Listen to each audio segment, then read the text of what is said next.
Күні бұрын Риддердің бір тұрғыны коронавирус инфекциясына күдіктелгені жөндегі ақпарат қаланы дүр сілкіндірді.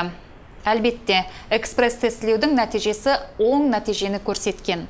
Одан кейін пациенттің ПЦР диагностикасы өткізілген. Қаланың бас санитарлық дәрігері Гүлмира Мырзагараева диагностика нәтижелері туралы және карантиндік стационарларда жатқан риддерліктердің жағдайлары жайлы айтып берді. Күні бұрын Риддер тұрғынының коронавирусқа күдіктелгені жөндегі ақпарат қаланы дүр сілкіндірді. Экспресс-тестілеудің нәтижесі оң болып шыққан. Онан соң белгіленген алгоритмге сай пациенттің ПЦР диагностикасы жасалған. Бұл инфекциялардың диагностикасының жоғары дәлдік әдісі нәтиженің теріс екенін көрсеткен. В плановом порядке мы проводили и... Жоспарлы тәртіпте контингенттердің белгілі категориясына тексеру жасаймыз. Яғни бұл медицина қызметкерлері, қалалық ішкі істер бөлімі қызметкерлері, әкімдіктің қызметкерлері және созылмалы науқасқа шалдыққандар. 36 жылы туылған бұл ер адам өкпесінің созылмалы ауруына тексеруден өткен скрининг тәртібінде. Бұл экспресс-диагностика болған. Экспресс-тест оң болып шықты.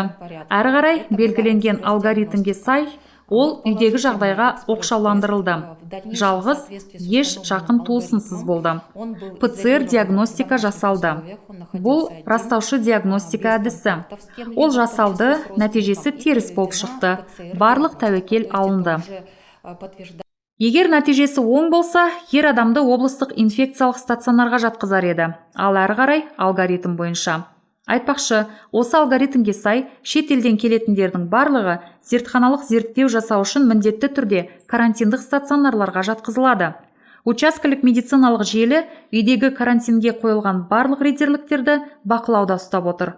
Қазақстанның басқа аумақтары мен қалаларынан келген риддердің тұрғындарына қоңырау шалынып, тексеру жасалып отырады. У нас в основном на сегодняшний день не в основном, а все лица. Бүгінгі таңда қалаға келетіндердің барлығы Ресейден. Студенттер вахталық әдіспен жұмыс істейтіндер.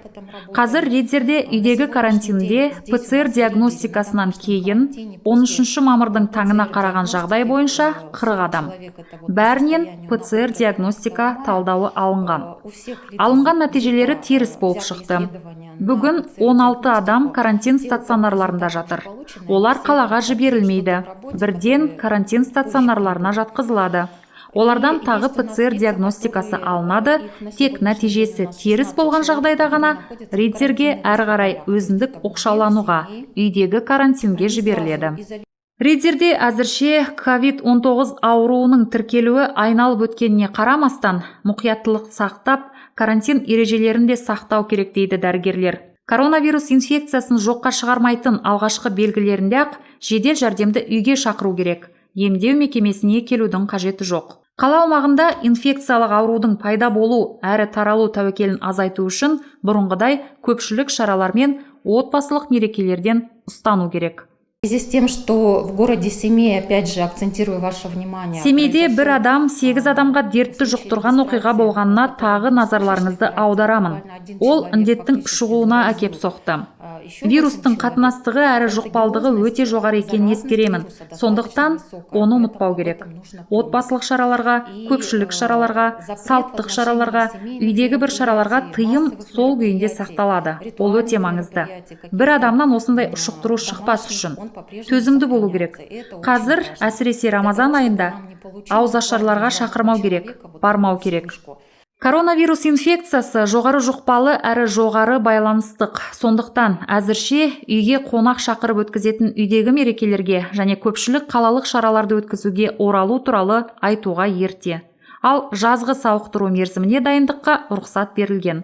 Тұрақты эпидемиологиялық жағдайда қалалық демалыс базалары мен балалардың лагерлары есіктерін ашатын болады.